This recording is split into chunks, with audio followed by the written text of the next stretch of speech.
Welcome to the Big Apple on a new event called Worry Wouldn't Cry, featuring me, Rebecca Roberts, and a special guest, Melba Patilio Beals.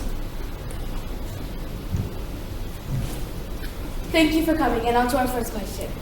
What was the Little Rock in Arkansas like in the back in the days? Little Rock back in the days were segregated, and there was mostly blacks. I lived with my mother, my grandma, and my brother Connor. As a black, I was not able to go to the merry-go-round and a pool called Fair Park. Words can be deceiving just like looks. Our second question. What were your motives to go to Central High? My motives to go to Central High was that I have more privileges such as equipment and 5 floors of opportunities.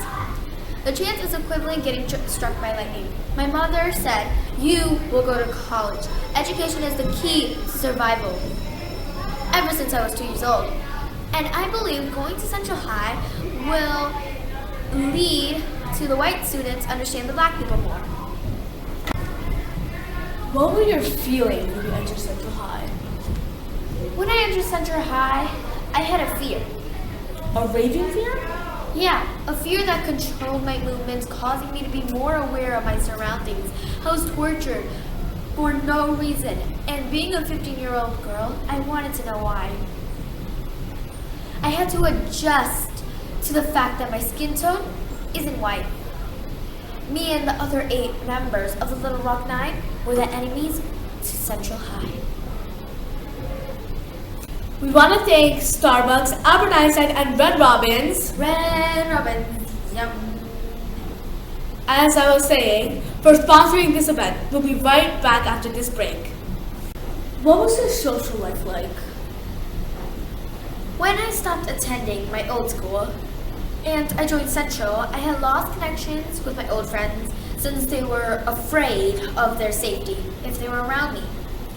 At Central, my social life was developed around the Little Rock Nine, and I couldn't be social with the white since they were against integration, meaning they were against me.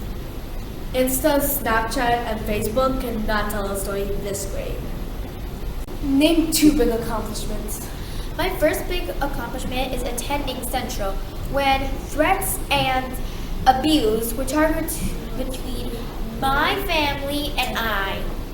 This feels like accomplishment because I was not one of the 17 students who dropped out and continued the year with pain. My second accomplishment is writing the book Warriors Don't Cry.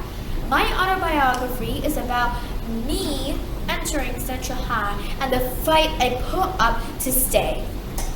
Thank you for coming to today's event, and please buy the book Words Don't Cry, a great autobiography. I am glad to join today's event. Thank you for bringing me.